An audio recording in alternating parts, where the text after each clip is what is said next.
This is Groove Talk with Froggy Style.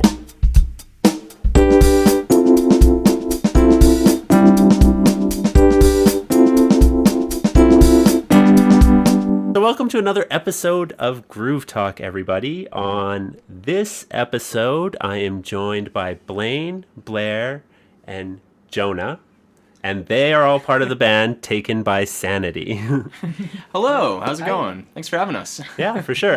Just to start off, why don't you guys kind of, I know I gave a little bit of an intro, but just kind of tell us about the band and tell us about yourselves and introduce yourselves just so that when you're talking, people know who's talking. Sweet.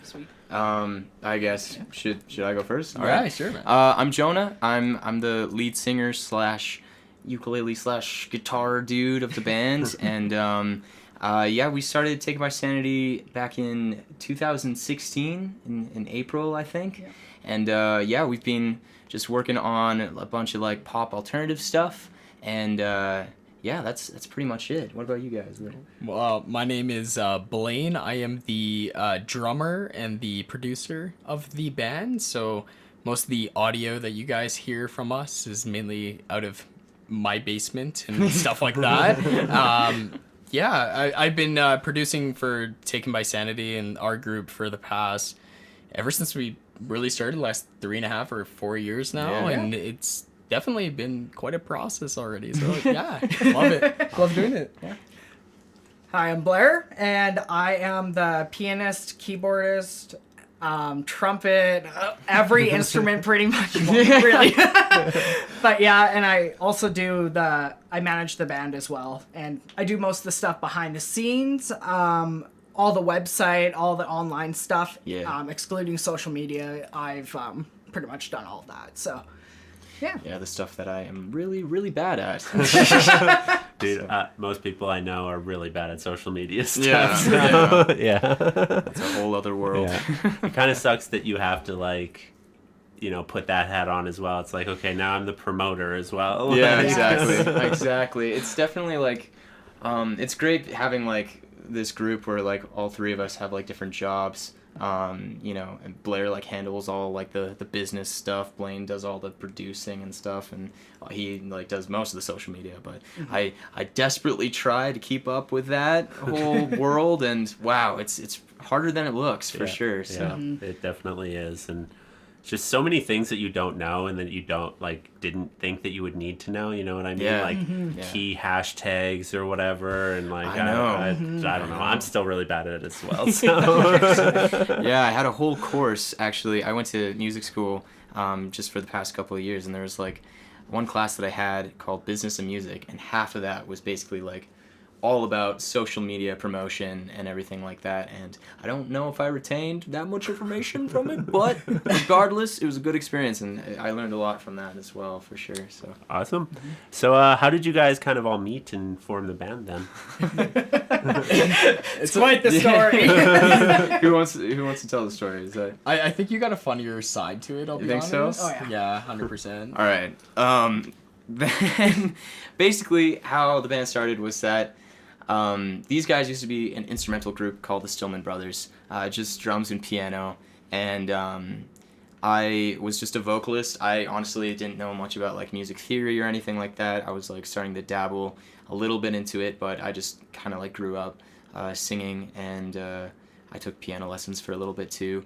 But eventually what happened is that I posted a cover of a song to YouTube, and an old mutual friend of ours saw the video and knew that these guys, who were in an instrumental group, they were looking for a vocalist.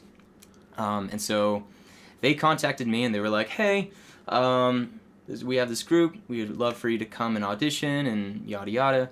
And so I was like, I've never done anything like this before, but yeah, sure, well, let's give it a shot, for sure. And so I think like the next week or something, I live in Bright Creek, and these guys live in Chestermere. So I drove out, it's like about an hour, and I went up to the address, and I knocked on the door, and at the time, I didn't know this, but Blaine's grandpa opened the door, because I didn't know that these guys lived with their grandparents, and I just kind of like stood there for a second, and I was like, Blaine? is that you? You're a little older than I thought you were gonna be, but yeah, no, it was just their grandpa, and he let me in, and I met the guys, and we just immediately kind of bonded over our shared tastes in music and what we wanted to do. I feel like just that first day, just immediately we all clicked, really, and yeah, ever since then we've just been working on music, trying to figure it out as we go, and yeah.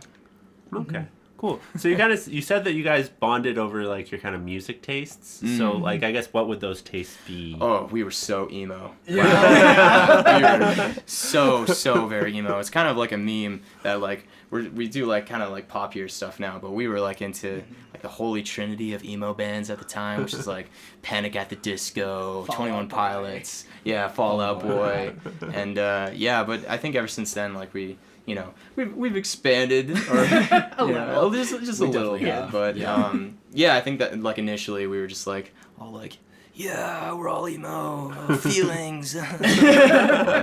Yeah, that's pretty much it. Awesome. Yeah, that's kind of interesting because like I gave your guys' stuff a listen, and it's like almost the opposite from emo. I think that's safe to say. Yeah, 100%. I think I don't know.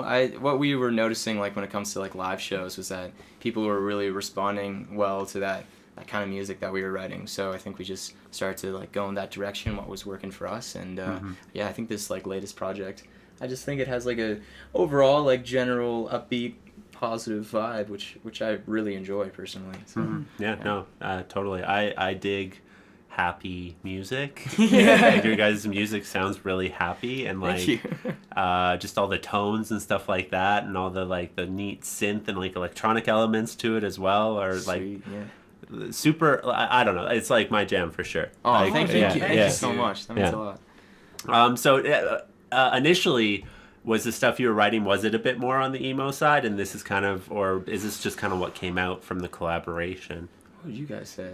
Honestly, like, I think, I don't know, like, even I look back to our first song, we wrote a song called Roses, that's off of our City of Contrast album, and actually, even before that, we had an early demo project of just really rough recordings from what we initially came out with, and, that was, like, the very first, like, kind of song that we ever wrote, but it was like like the vibe of it was so happy and everything like that, but definitely when it came down to City of Contrast, it kind of felt like we kind of had a more darker vibe in that sort of realm. Of course, we dabbled into other genres and kind of created what we thought would kind of sound cool. But as for Saturn Days and our newer stuff, like it's definitely like night and day compared to what we previously wrote to now. So I don't know, man. It's like a whole other realm, and we're still kind of growing off of that. Yeah, it really shows our growth since 2016 to now. Like, you can see our quality of music way back when to like just having piano, drums, bass, and then Jonah's vocals. And then now we're into literally maybe over 100 instruments per song, give or take. Stuff like that. Yeah, I mean, I'm just really grateful to have these guys as bandmates, because like particularly like Blaine doing all the production stuff, because I don't know, I suck at that. I cannot do that stuff, but like this guy's all self-taught, and just like seeing like your growth like when it comes to all that stuff is insane, because wow, I actually like, I don't know if it's pretentious, but I actually like really enjoy listening to our new project. It's like just so alien, because like compared to the first two, I was like, I don't know, there was something about it. But now, Blaine, thank you. I appreciate that. Awesome. So I guess how do the songs kind of come together then? Wow.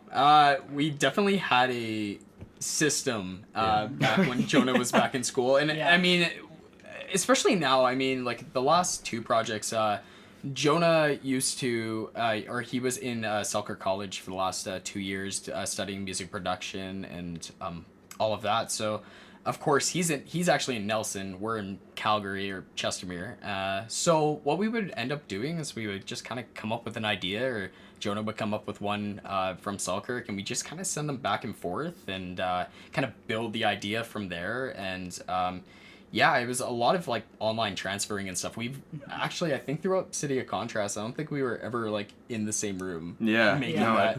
I don't think so. Not That at was all. entirely separate. Oh wow. Yeah, but it was just like the collaboration where we just like send ideas back and forth and build on them and build on them. And yeah, that's been our process for like the last 2-3 years or Yeah, so. yeah, Like that's true. definitely. Yeah.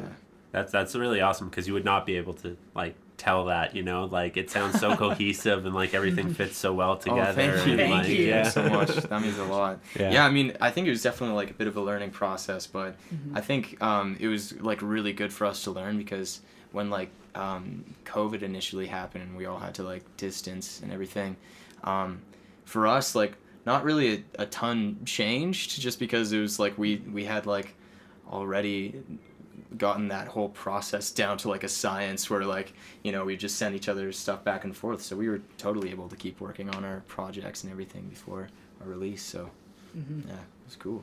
Cool. So I guess like just kind of touching on COVID a little bit, how has that, I guess, impacted the way you guys do things in the band? Has it changed things or? I mean, like I said, there was Yeah. the whole writing process hasn't really like changed a ton. At least initially, I feel like now, like, you know, we can work and collaborate like in the same room now, which is great. But when we were first like working on like Saturn Days and also some of the new songs that we have in the works currently, yeah, like that whole process wasn't super alien to us, but it definitely was like.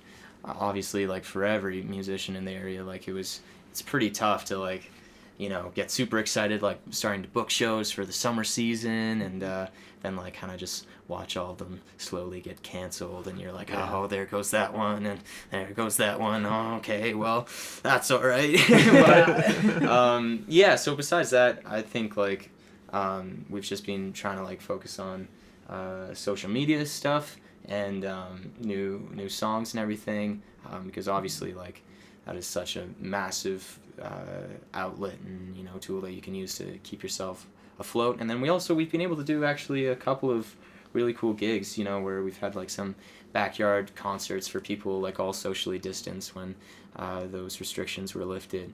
And wow, that was just those are so much fun. I forgot how much I missed performing, but yeah. So we got like a couple more shows coming up for sure. But yeah, for now we've just been mostly focusing on writing and social media stuff. Awesome. Yeah. And I mean, especially, I don't know, like we've definitely been able to be a lot more creative with how we get our music out there and stuff now, especially since everything, we've been focusing a lot more on how we can digitally get our music out, because a lot of the time when it came down to promotion, even though we would post a photo, be like, hey guys, check this thing out, that's cool, even though we would do that before, but now we're actually like, we found a way where we can record all of our live shows, and like even the backyard sessions that we started doing, we're actually starting a series on our YouTube channel of us performing, and it's so far we've posted one episode so far, and it's been very well received and whatnot, and we just especially for now, I mean, it's definitely a series we want to continue on and just kind of put online. So I don't know, like even with COVID, even though not a lot of people can see our shows right now or can't come see a show at all, you know, we can put that on our platform for people to watch and to show off our new stuff. 100%. Yeah. No, that's a great idea, because it's like, you know, they can tune into a concert essentially whenever they want and at home. Exactly, yeah. So Yeah, exactly. yeah, that's cool. So I mean, the first time that I had heard of you guys was actually at last year's YYC Music Awards. Oh, right. Yeah. I was actually covering the event as media, and you guys won People's Choice Award. Yes. Yes. That's great. Yeah. So I guess like what kind of does that mean for you guys? Oh my gosh, that was surreal, really. I Yes. think, honestly, just the fact, especially that it was like a fan voted award, that really meant a lot to us because we like went into that whole experience like totally with like zero expectations. We were surrounded by like the biggest names in Calgary, and we were like, we're just happy to be here and like, have some free pizza, you know. And, so the fact that we received so much support from our fan base and like our communities and all that like fan voting was just, yeah, like I said, totally surreal. I think I was just so dumbfounded when we walked on stage. I was not prepared. I was like, I think I said, "This is crazy," like 5 different times because I was like, I don't know, I didn't know what to say. So I think like for us, that was really special because it was like, just like having that award was like, you know, this thing that like represented like how much support we had from our fans, and honestly, like that means the world to us, I would say. Like, yeah, we have that like standing up in our little studio, like right by the So computer. proud of it. Everybody comes over and is like, can I hold it for a second? Like, I haven't seen this in like a month. Here you go. Exactly. That's sweet. Yeah, that and was even, awesome. I mean, this year we were nominated for People's Choice as well. And, like, because we have a Bitly link and whatnot, so we can see where we're getting votes from. And even this year, we've gotten quite a few votes from international people, from France, United States, and whatnot. Oh, yeah, that's right. Even Saudi Arabia, we had a couple votes from. So it's incredible just to see how widespread our music has influenced people. I had no idea. Honestly, like, I don't know who's listening to There you our go. music in Saudi, but that's awesome. Yeah. Yeah, it's kind of interesting when you look at those like analytics sometimes. Like, I think there's like 3 people in Russia who listen to the podcast, and it's Yeah? like, I don't know, like cool guys, but like That is so cool. That's so cool. Yeah, but so you guys are nominated for People's Choice this year, and then 2 other awards, correct? Yes, That's Yeah. correct. We are nominated for the Zachariah and the Prophets and Group of the Year.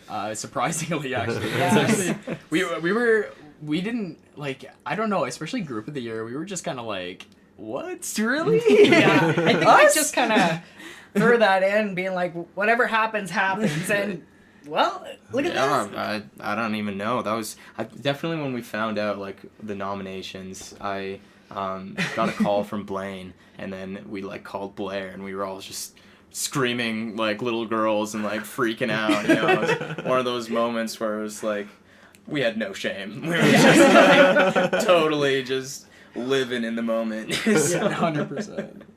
That's awesome. So like, again, I guess kind of like, what does that mean to you guys as a band? Like, taking away the first People's Choice Award is huge because like you said, it's not like critics coming and critiquing your music. It's the people, it's your fans who are voting for you. You know, Right. that's big. I think that was probably one of the biggest awards of that year because I think it was the first year that they had it. Yeah. But like that's insane. That's so cool. Like, so I guess what does it feel like now? Because again, you have your fans voting, but now you also have, I guess, the critics and they're judging your music. So I guess what does that kind of contrast like?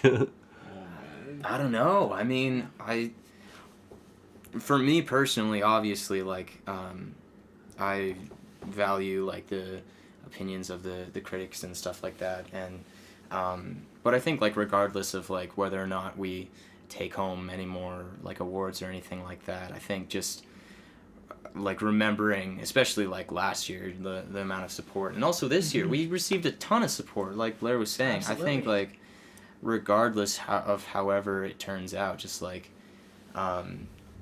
just being happy with what we got for sure. Like I think we have something really special with our fan base where it's like that supportive and creating these amazing opportunities for us.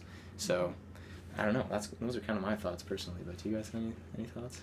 Man, like, yeah, like honestly, we go into these kinds of things like not, again, like you were saying before, like we don't expect anything, and I think it's so cool. Like I think for me as a producer anyway, like I'm somebody who does this in his basement. You know, I've never done like a big show production. I've never went to school for any of this stuff, and to have professionals and all these people kind of listen and critique our music, the lyrics and the instrumentals, and just the amount of hours we've all personally put into it. I think that's so cool. And to even think like some people will say, hey, you guys stack up to like a professional standard. And I'm like, what? Really? That's so cool. And I don't know, it's a surreal feeling to even be nominated for these and to be recognized for these nominations. I think just every year we're continuing to grow, and I don't know, I feel so happy I could be surrounded by these talented individuals who can, do this with me. This is so cool. Shucks. Yeah, for sure. I mean, I would agree with the people. Like, you guys get a professional sound out of what you're working with. Like, I don't know exactly what you're working with, but Not much. it's for sure comparable to things I've heard from studios, or like it's heads above some of the DIY stuff I have heard. Like, I've heard lots of music, but like, to know that you guys are doing this all on your own is very impressive, honestly. Thank you. Yeah. Thank you. That really means a lot. I mean, like, I don't know, we only got like a laptop, like the one interface, and like the one condenser microphone, and I think that's pretty much the setup. It's a very Minimal. very minimalistic kind of thing, and I don't know, that like just seeing what I've been able to do in just the past 4 years, and I'm continuing to learn every day just off of YouTube tutorials. Hey, why does my mic sound so muddy? Let's look that up really quickly, put that on there. But yeah, just every year I'm learning more and more when it comes down to production. And it's crazy, like, what you can actually do, like, in your basement nowadays. Like, you don't need to go to spend $10,000 to get a professional album done if you don't need to. If you put the time in, like, you can do this in your basement. It's so cool. Yeah. It was so funny because, like I was saying earlier, I went to school for a couple of years for music production, and like I thought like I had like a full studio to like I had access to, like massive speakers, like the best like recording software and everything. And I was like, I would listen to my projects and be like, okay, yeah, this is sounding pretty good. Maybe I'm like starting to learn something. And then I would send it to Blaine, and he would like send me like an idea of his or something, and it would just sound like exponentially better than anything I could ever make at school. And so I was like, okay, Blaine's just flexing on me now. His laptop and like just like YouTube. Yeah, exactly. Yeah. And I'm like, okay, well, you'll be the producer. I don't know what I'm doing, clearly. But Oh my gosh. You sounded great, I promise. I appreciate that. I mean, Jonah, all the knowledge that you've gained from your 2 years at school, that has really helped us exponentially. Oh, thank you. Honestly. Yeah, I mean, I think it was pretty cool to definitely just go to that school, and not only like with production, but just also developing connections, and then like I think my voice personally, like I struggled with a lot of things, and I think I started to like work through some classic errors I was making, and and it was also really cool to like develop that whole writing process with you guys, and how we can really like collaborate independently almost, I don't know, I think it was a great experience for sure. Yeah, for sure. And now you can kind of like talk shop, and that's always fun. You know the terms of production and stuff. Yeah. At least I hope so. It's been a little while since I've gone over any of that. But I remember like in the days finding out somebody else did music production, and just being like, okay, like let's talk about compressors here. how about that EQ though? Yeah. That's all right. Yeah, and that's like, man, the production side of things is its own whole rabbit hole of just things that you can dive into. It's like endless. So yeah, I don't know if you like what your experience with plugins is, but like, oh wow, I had a teacher who was like, giving all these recommendations for like, pretty like standard plugins, and like I had a buddy who was super addicted into like getting all these super good plugins, but just dropping like thousands and thousands of dollars easily on like just like software. It's pretty crazy how deep that whole world goes just for like the smallest little Oh, here's a saturation plugin for $200 or something like that. Like, Yeah, oh exactly. my gosh. Like, Yeah. yeah, it's pretty crazy. And that, like, honestly, that in itself can be a trap because people think that they need all these plugins to, like, make their stuff sound better. But really, you just need to learn the ones that you have. Exactly. Yeah. Learn the that's- ins and outs of what you have and what you're working with, and you're going to make something good, you know? Yeah, totally. I think that kind of like ties in with the whole thing where like Blaine's production style like versus like what I was doing. I think I got like so caught up in like the options and like I never really honed in on like any specific like plugins or like anything like that. So the fact that like you have like the like just Logic and the default stuff. Yeah, it's and- a lot of the default. Yeah. Of course, like all the other plugins I use are like free ones you can get online. Like I have like a spectrum analyzer, and I have like a little package from Isotope where they do. It's kind of like a complete package with like some vocal production and some instrument production stuff. But that's really the most I've spent on most of our stuff, but everything usually I'll use a lot of the Logic stock stuff because like everything you can do within half these plugins you can just do right with what you got, exactly what you were saying earlier. Right. So Yeah, I hope there aren't any producers listening that are just like cringing at what Just we're like- saying, just like, oh no, don't do it. not the default plugins. I mean, a lot of the people that I've at least like seen on YouTube or whatever, they say that, you know, just like if you can only afford the default, then just get really good at using the default plugins, right? totally. Exactly. Like, I mean, I use Ableton because I'm a Mac person, or no, sorry, other one, PC. There you go. brain fart. But That's all right. yeah, the only plugins that I've bought is Pro Q stuff. So I have a compressor and an Yeah. EQ and a saturator. And I only use the EQ and compressor now for the podcast. But I mean, we only got those because my buddy, who I was making music with at the time, he was a student and he got like this student discount, which is like Oh yeah. 75% off or something like that. It's like ridiculous. Yeah. So I mean, sure. but yeah, just like learning those plugins and just getting really good with those is it's what's gonna make it, you know, understanding what those knobs are doing essentially. Yeah. Yeah. Yeah, for sure. Yeah. I just wanted to add, like, what I've really noticed, because when I was in high school, I was looking into getting into music production and whatnot, and I was planning on going to U of L for the music production and everything. But what I've noticed, because I did a little hour session with the studio and whatnot, and they had all these hardware compressors, all these equipment, and when you go on Logic, you can pretty much get the same sound without spending all the money on the hardware, just like what you said. Yeah. But it's really cool because we don't have anything except a laptop. Yeah, pretty much. Yeah. Yeah. Well, Yeah, it's true. Yeah, it's crazy because some of the biggest musicians in the world right now, that's all they have too, you know? Like, Exactly. Yeah. Especially like if you look into a little bit more into the electronic music world, those guys, they're just making music with their computers, and like Yeah, it's true. when they start off, they're just in their bedroom with laptops, probably hidden away on the keys, you know? Like Yeah. yeah. Yeah, it's true. Sometimes we like don't have a MIDI controller, and then you just pull up like the keyboard, Yeah, like controller, or whatever. Literally like half the bass lines and the melodies, like I don't even have like a controller I pull over, just pull up the Logic one, play on my actual like typing keyboard. Yeah. Like, oh, that sounds kind of cool. I don't know. Yeah. It's very minimalistic overall. Like that's basically I it. hope you're not cringing. I know that you're a bass player here. There's a beautiful bass behind me for the people who are just listening.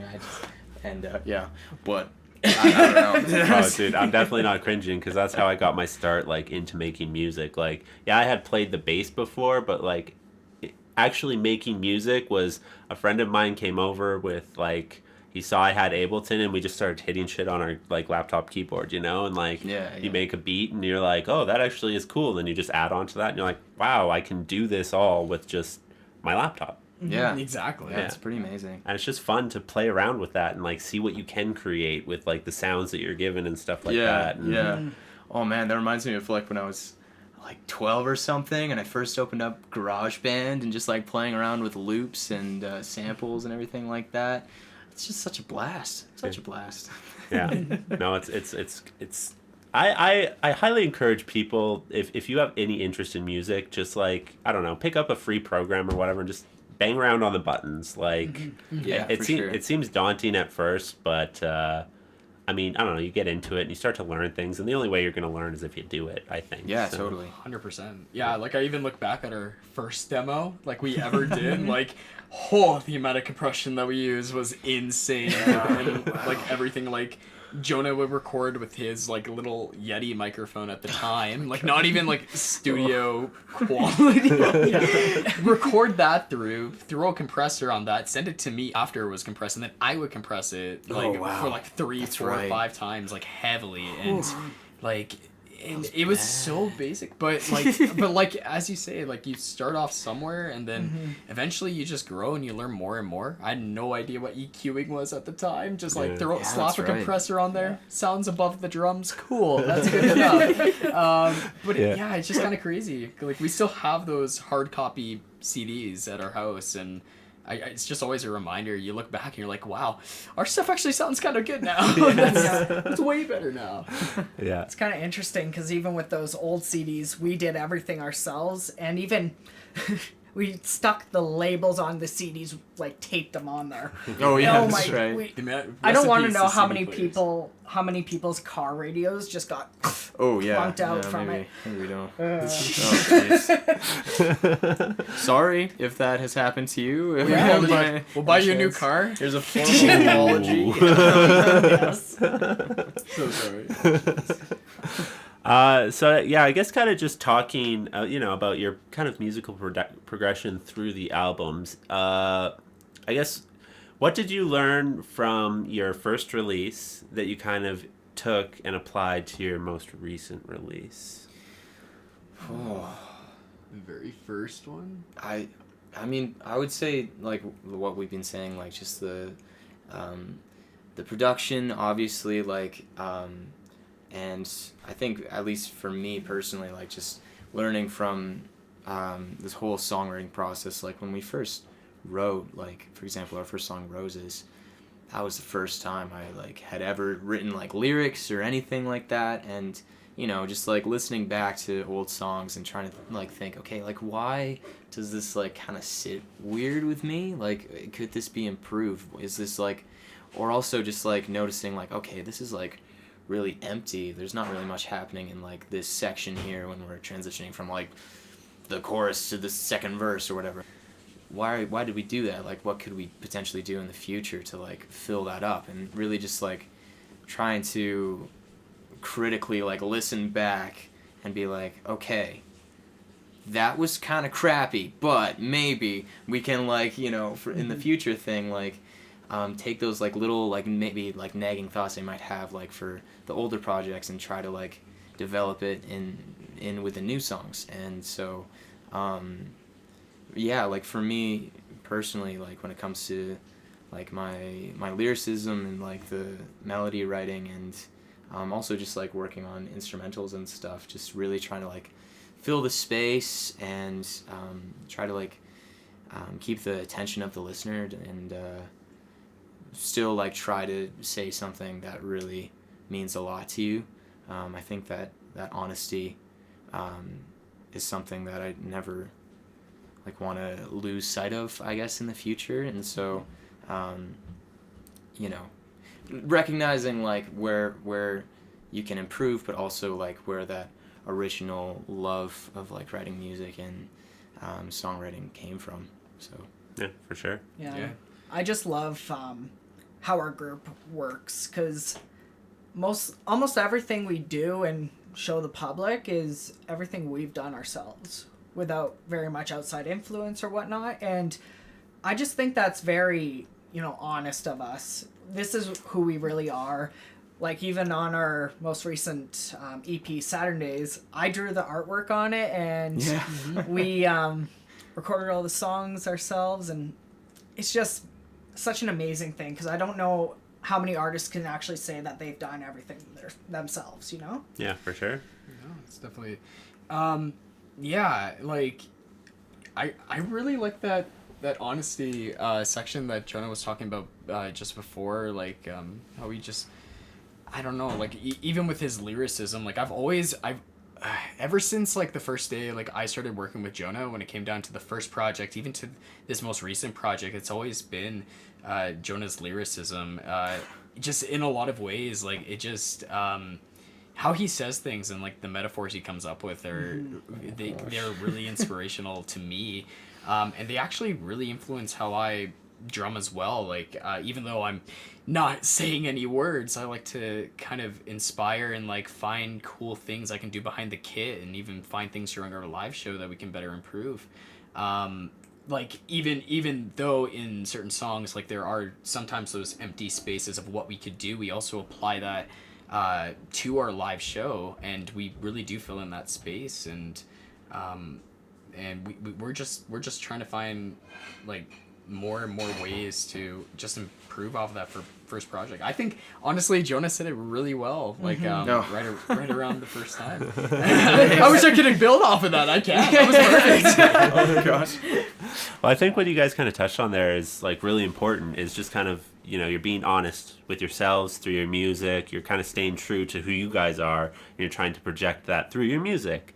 And I think that people crave honesty. You know, people can sniff out somebody who's being fake from a mile away, especially with social media nowadays and stuff like that. It's pretty obvious who's saying things just to say things because they think they should say it, or who's saying it because that's what they believe, you know? Right. And I think people now more than ever are kind of attracted to that honesty.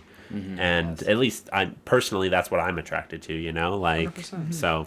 Yeah, no, I totally agree. I think like when it comes to social media, I personally, like, I see a lot of like personalities, you know, and I feel like a lot of people also see that, and I don't know, I definitely, a lot of it does seem kind of like exaggerated or something like that. And you know, obviously there's like the whole side of something, well, the industry or like just social media in general, where in order to entice an audience, you know, you kind of got to like play a bit of a character or something. But to me, I personally never really resonated with that. And I think like there's kind of that illusion when it comes to like social media, and that's kind of why I find it a little difficult to maneuver like posting and running like social media or anything like that, because it's so difficult, because you know, you want to be able to, you know, promote yourself and like you know, get the attention of people who haven't listened to you before, but also really trying to like stay true to like who you guys are, and not like starting to do a character or something like that. That's kind of like, oh man, that's scary stuff to me. I'm not really a big fan of that. But yeah, so I think like just for me personally, I find just bringing it back whenever like I start to like lose sight of that, just like bringing it back, like I said, to why we originally started, and like that first day when we met up and like played through some songs, and how excited I was to meet you guys. I was so nervous before I met these guys. I had no idea what to expect. I was like, oh man, what if they're like mean to me? Because I was such a dork, still am. But they were just the biggest sweethearts ever. And so like that day was just like the coolest experience. And so yeah, like I said, just remembering those moments and everything, and those like really awesome shows and everything like that, where you just kind of think to yourself like, wow, yes, this is why we're doing this, you know. Yeah, exactly. Yeah, exactly. Yeah, no, and I think it's for any creative person, like navigating that self-promotion and like social media minefield is really difficult, you know, and like trying to be like, it's really hard not to like portray an image of yourself, you know what I mean? Yeah. And just kind of be your honest self on social media. Yeah. It's something I've definitely had to kind of also navigate, and you know, trial and error, you know, it's hard, but something I wanted to get to is like, you kind of said that, you know, you have all of these different instruments on like single tracks and stuff. So how do you kind of take that and interpret it, like transfer it into the live show? Oh yeah, so it's actually pretty cool. So we basically you know, we finish our project at the end, of course. We always finish our projects. Anyway, so yeah, we make a second project, basically just kind of taking out like the elements that we're going to be performing. So like I'll take out the drums, and because I'm playing those live, Blair will decide what keyboards he wants to play, like usually the main thing, and I'll ask Jonah what kind of main line he's gonna sing, and then take kind of form the harmonies around that and whatnot, and just slap a click track on there, and that's basically it. But as well, when it comes down to the live show, we also kind of break down what would be cool in certain sections. Like I actually really like how 21 Pilots, like just saying how they wrote their music, was they wrote theirs functioning kind of around how they would perform their live show. And I like to keep that same mentality when we're writing songs, like what are we going to do in this section, what would be cool for the audience, or what can we do to just really blow everyone's mind, essentially. Right? Yeah. And that's really it. Like just going into the songwriting process, and even going to the live show, like we always think about what are we going to do with the audience while we're writing that song, for instance. Cool. Yeah, I think it definitely is like without like the secondary projects, it would be like really difficult for us to like have the same kind of full sound, because I don't know, I can't play like guitar, ukulele, or piano, or whatever, and do all the Play them all at keys, the so, same time. Yeah, like Yeah. obviously that's just not possible. So in order to still have that full sound, it's really, really great, I think, to utilize that technology to still like keep that original sound that we have like in our recordings. Yeah, pretty much it, I would say. But, yeah. Just want the live show to sound kind of like our recordings, at least. Yeah, just like having that fullness to the sound. Yeah. But it's really cool, because even though we've been starting to do those backyard sessions, as I was saying, we record basically everything that's coming out of those speakers, so the backing track and Jonah's vocals and everything, and just even isolating just what we're playing and stuff. Like honestly, I'm quite blown away on how we actually sound. Like we sound amazing. We sound great, guys. Not cocky at all, eh? No, honestly, no. It sounds great if it's just like even with us three without that backing track. Like I'm pretty sure we could perform without having that backing track right beside us. But in order to make that sound really full and off of our album and our EPs and stuff, like it's definitely necessary to capture that full image of what we're all about. Yeah, I think it's also good that we're doing like the live recordings, because like for me personally, I've been like kind of doing the opposite, where I listen to it and I'm like, okay, obviously it's a live show, so like nothing's gonna be perfect, but I'm like, okay, so I've been like doing that same mistake there consistently for like the past 2 or 3 times that we've recorded, so like maybe clearly if there's a pattern there, I should work on that, and looking at it like a bit more critically and trying to like learn from those repeated mistakes. That's been like super helpful for me, especially like for some songs that I was like initially struggling with when we were first rehearsing everything. But yeah, I think I'm really excited for some of these backyard sessions that we've been Yeah. I really like that we're starting to record all of our shows, well, so far this year, and it's really neat to be able to see your show from the audience perspective. And like, I would just love to be an audience member of our show, like being honest, because wow, we do some really interesting things that a lot of bands don't do. So I like it. Yeah. I think now you actually kind of can be an audience member with those recordings, you know what I mean? But it's good that you guys are taking those recordings and you look at them critically, I think that's beneficial for any band to do. Of course. Yeah. And I mean, like, that's how, like, I improve my stuff, I have to go back and listen to every single podcast I've ever done because I edit it, but like through that process, I improve the way the podcast flows, the way I speak to people, because like I listen, I'm like, I don't like how I did that. I don't like how I did that. I say like too much or whatever, like. Yeah, like even for us, like this Like? whole literally, no, but Exactly. even this, like I don't know, we don't I'd say like even like interviews and podcasts and all that stuff, like it's definitely like still new territory for us. So I'm pretty sure we're gonna listen back and be like, oh gosh, how do we say that?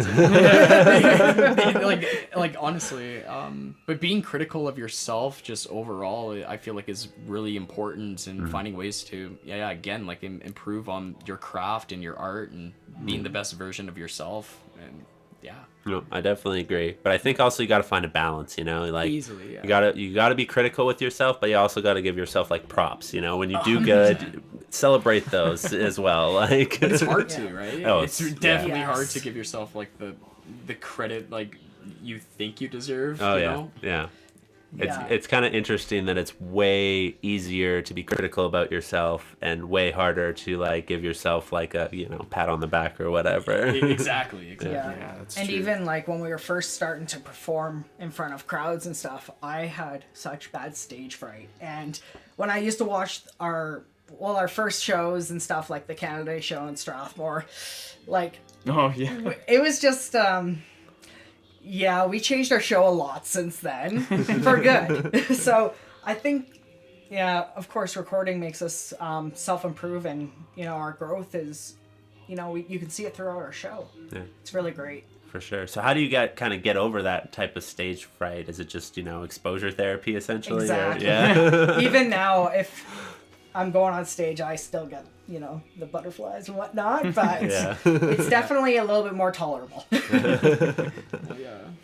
Well, I think especially because you're the face of this brand and this music, right? And I think just it's like the same feeling. It's whether or not it's a backyard session or if it's like a festival with a couple hundred people, or I don't even know if we played in front of 1,000 people, but even if it was in front of that, like it's the same sort of feeling. It's the same sort of butterflies because you're just showing off everything you've put your hard work into, and it's scary, but it's honestly it's really cool at the same time that we're able to perform everything like we've worked really hard to do as well, right? Yeah, for sure. I definitely think like initially when we were starting out, for me personally, I like was always super nervous going on stage, especially also just even smaller things. Before I met these guys, I would go to like little open mics or like vocal recitals or something like that, and it'd be terrifying. But eventually I kind of like thought to myself like, you know what, if I don't like show this audience that I really am enjoying myself and I enjoy this music, then how like would we ever expect them to enjoy our music too? So it's like eventually I was like, wow, that's why have I been like so petrified of that when I should, it's kind of like that balance. You want to be critical of yourself, but also eventually you kind of get to the point where you got to be like, you know what, I like these songs. I think maybe some more people would like them too. So I should like try to show them like how much fun it can be to like be in the song and just performing these tunes and everything like that. I don't know. It's really fun for me. So. Awesome. And like as an audience member, you can totally pick up on that. Yeah. We've all been to shows where you see the band and they're having the best time on stage, and it's hard not to have a good time with them. Exactly. Right. Like, so I mean, and I've had shows with the opposite effect where it's like you see a band on stage and it looks like they're miserable. Right. And you can just you feel that energy or whatever it is. Like you get that as an audience member as well. So Yeah, exactly. yeah. I think right now, like one of my like biggest inspirations is this band called Dayglow, and it was really refreshing to like discover him. I think it's just the one guy who like writes and produces all of it, but it's really refreshing to like find like new groups, even like, and also like local musicians who, like choose that route where it's just like having such a blast, like regardless of like whether or not it's in front of like 2 people or like a few thousand. Like that is the stuff that I really respect, and I really want us to have like the same kind of energy when we perform. So Easily, Yeah, no, for sure. I think it's important to do that. Just like I said, because as an audience member, you can definitely tell. Right. if the band's having a good time or not. And Yeah, for sure. we're all there for the same reason, right? Because we love music. We want to see some really good like live music and stuff. So you guys are the providers of that. And yeah. So do you guys have a personal favorite track off of any of your releases that you've recorded, or? Oh, jeez. I'll let you guys go first. I Oh, man. gotta think about this. Okay. Wow. I would say like any of the like honestly like I always resort to how we play the live show, for instance. Like that's what really gets me excited about most of these songs. And I'd say like man, like one of my favorites right now is definitely our on our most recent EP on Saturdays called Waterfall. I just think just as soon as like it's just like the huge crash hit right in the beginning of the chorus that just comes from nothing and just kind of builds up. It's like, so come and find me. And you just go right into the chorus. Like I scream it out every single time. And then during our live show, we actually during the bridge we have the crowd kind of sing back a line. And for me and Blair, because we're constantly during our live show, we're just behind kind of our setups. Blair's behind his keys, I'm behind my drums all the time, and we actually integrated where we're actually kind of stepping up behind the kit, going out to the audience, getting people to sing this line. And I think it's just the hopefulness and just everything within the lyrics and just getting everyone to sing that back. Like that's why that's my favorite song right now, by far. Yeah, I would have to agree with Blaine. Like, Waterfall is definitely my favorite song, especially because when we perform it, I get to play such a nice line in the bridge. It makes me so happy. I love it. I love it. And another song that is very close, like they're very equal, I would say, is Glass Hands. Performing that one live, and just the sound of it is just so nice. I don't know how to explain it. Right. I just love it so much. And at our live show on that song, because we normally play that as our closer, and we just go wild on stage. I love it. The audience loves it. Oh.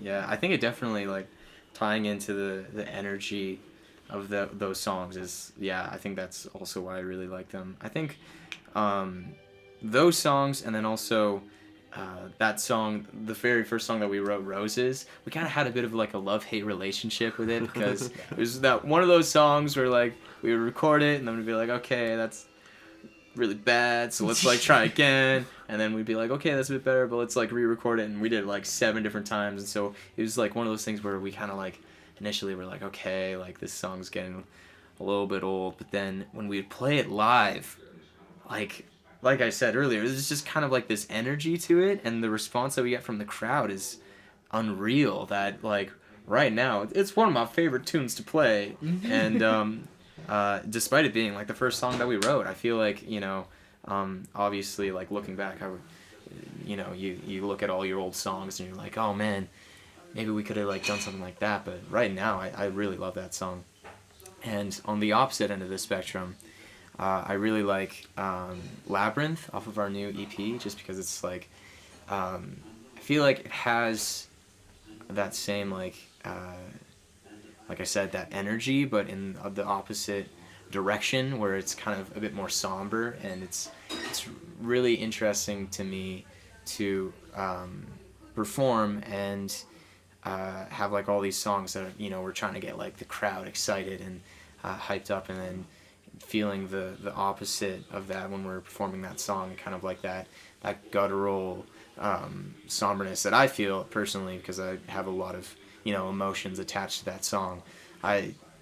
Something about it I kind of get like goosebumps when we're like doing that final bridge and just like rocking out to it. Wow, it's really, really refreshing to, obviously like I said, with COVID, it was kind of disappointing to like have a release and then not be able to like perform the songs. But now that we're performing them, it's like, yes, yes, this is what we like wrote the songs for, like these moments. So yeah. Awesome. Just as one of my favorites that I've heard from you guys is Sleepwalker. off Oh. of the. Oh, yeah. Thank you. Yeah. Thank you. Yeah, I don't know what it was about that one, but it was just like so different kind of from all the other ones. And I think it was like the way that it comes in. It's just interesting and kind of weird a little bit. And Thank you. Yeah. I thought it was really neat. So Thank you so Thank much. you. Yeah, Really that, appreciate I it. think that was the song at the YYC Awards. Yeah, for that People's was- Choice. Yeah, Yep. it was Oh. People's Choice. oh wow. Yeah, there you It was go. also the CBC Searchlight, where we got top 10 nationally. Right. Oh. Yeah, Yes. that's right. There's a Right. competition called CBC Searchlight, and basically just I'm sure you've heard of it, but it's like a massive like national songwriting contest, and I don't know how it happened. I think it was also actually fan voting for that, but I was in class and I got a call from Blaine. And once again, it was one of those moments where I had to like run out of class, and I was just like screaming like a little girl because I was like so freaking excited about that. I was so stunned, and just the amount of support we had behind that. Like, we put posters in Strathmore and Chestermere, and I think we had some up in Black Diamonds, and just all the foothills areas. We tried to cover, like, we really promoted that as much as we could, and had the mayor talk to us. Like, it was just yeah, such that's right. it was Chamber such and a all that. cool like experience, just having like a whole community kind of gather behind you, have like publishers and stuff like be like, hey, can we support you guys in some way? Like, it's just the amount of people that came behind us to push us for that like was so cool, and unlike anything I've ever experienced before, you know. yeah, for sure. That was definitely such a great day. Yeah. We did so well with our audience, and even that was what was it? I think it was that day was our first day on the radio too. Oh yeah, that's right. Yeah, we heard ourselves on CBC. We're like, oh my god, that's us. We're on the radio. Oh my god. Yeah, Like, that was right. crazy. Oh my Yeah, gosh. it just comes back. Always comes back to the fans and just the amazing group that we have supporting us. There's just no way that I think we could ever express how grateful we are to them, and I just yeah, I don't even know what to say, because it's so crazy how these like insane opportunities keep happening, especially like through fan voting and stuff. So like if you're listening right now, thank you from the bottom of my heart. It really means the world to us, especially like right now when we don't have that many shows. Like, having these incredible opportunities is just really it keeps us motivated and keeps us inspired, and yeah, thank you from the bottom of our hearts, really. yeah. Yeah, that's awesome. So it's like, since you guys are such like a DIY band, would you ever, like, you guys do everything. You produce, it's like entirely your vision. So like, maybe as you get, would it be hard for you guys to kind of give up some of that control? I don't know. I feel like for me personally, like, there's some things that I would be totally fine with other people handling, you know, like for example, the social media stuff. That's, you know, there's like just so many hats, like you were saying earlier, that like when you're an independent artist, you have to like keep switching them. Like, you're okay, I'm the promoter now, I'm the social media person, now I'll be the singer, and then like, you know, it's pretty crazy how many like tasks and jobs there really are. So it's sometimes is a lot to keep track of. So for me personally, there's some things that I would be like totally fine giving up, but when it comes to like the actual creation of the music and like, you know, the lyricism and all of that, I doubt I would be comfortable with, you know, too much meddling when it comes to that stuff, I would say, you know. Yeah. But what about you guys? Well, I definitely agree. Like, there are definitely some things like I would 100% let other people handle. As you were saying, like the social media, we're not great at social media. Yes. We're not great at it. Yeah, like definitely with that kind of stuff. But like you were saying before, like with our creation, just our process and stuff. That's something I'm very passionate about. Regardless, like, you know, we try to go. I think every single project we come up with, we try to be a little bit more open-minded than the last one or the last project, and we definitely grow a lot more. And even if it is a little bit more not really what we're used to, we're like, well let's make it ours then. So definitely when it comes down to the creation, like it's definitely something we want to keep ours and very genuine with who we are and not really let other people kind of interact as much. But yeah. Yeah, I would actually have to agree with the boys. Obviously, the music production, I like how we're able to do our way. We don't have to follow someone else's rules, and I don't really want to have deadlines for our music, because that just almost creates crappy music. It's just thrown out there so you can get it done, get paid at the end of the day. And obviously, I would like to have someone just take over all the emails and all the coding for the website. Right. That would be something.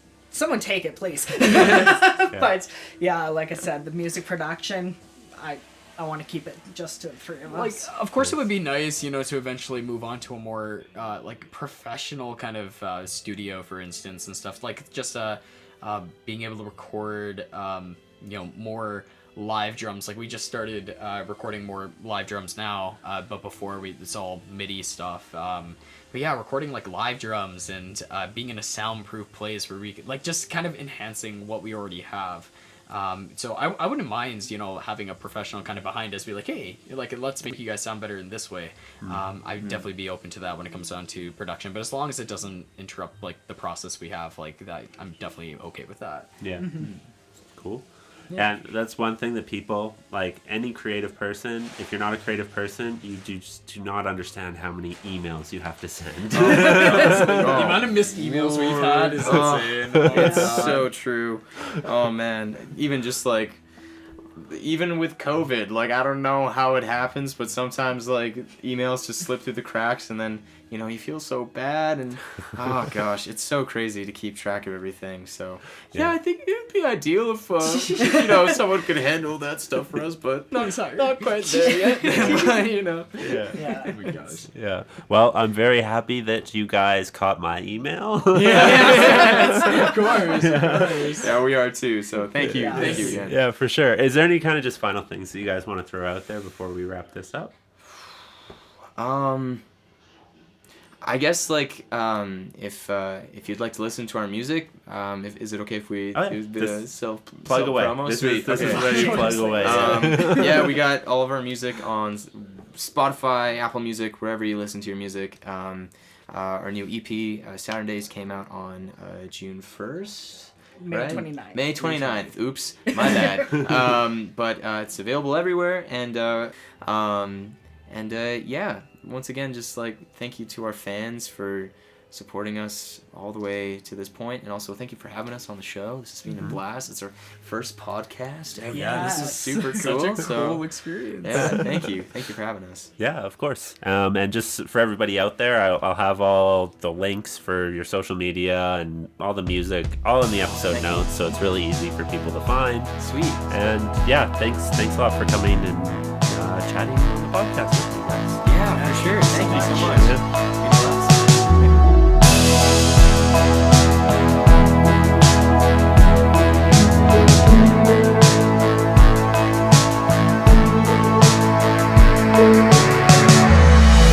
So many have fallen from the clouds of desire, struggling to find the words to write this song. But we've all decided to drown in our sins to inspire. The forbidden club is not too long.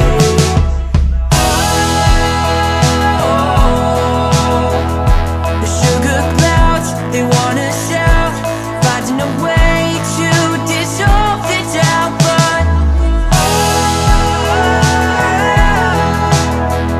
the Saturn boys, they drive all night, searching for the thing that gives them life.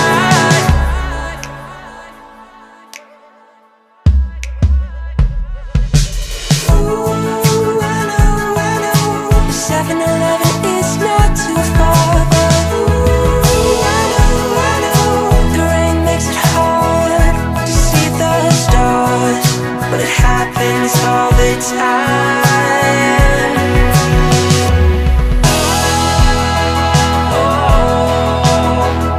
The sugar clouds, they wanna shout, finding a way to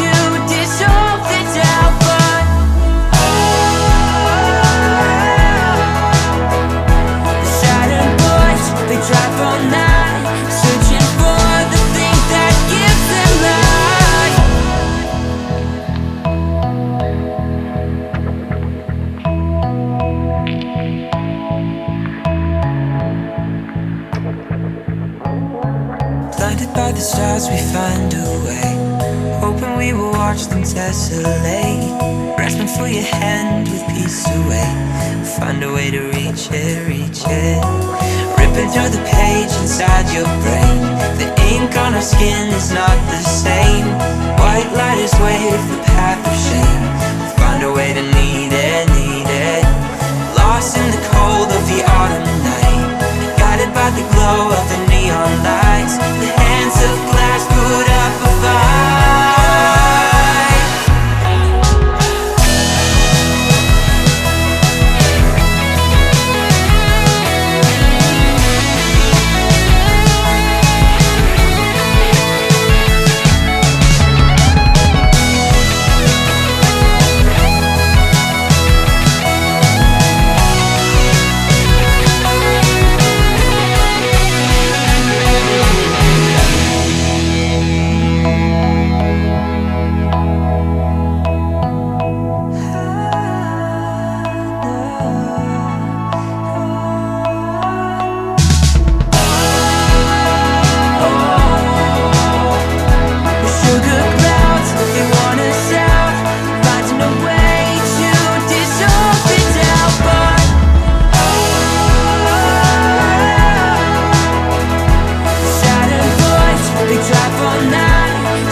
If you like this episode of Groove Talk, why not leave a review? You can find us on iTunes, Stitcher, Google Play, or pretty much anywhere that you listen to podcasts. Help us break through those evil algorithms and reach the most amount of glorious listeners that we possibly can. For up-to-date information on the show, you can follow us on Facebook, Twitter, and Instagram. And you can find us at Froggy Style Productions. For more ways to support the show, visit fsproductions.ca.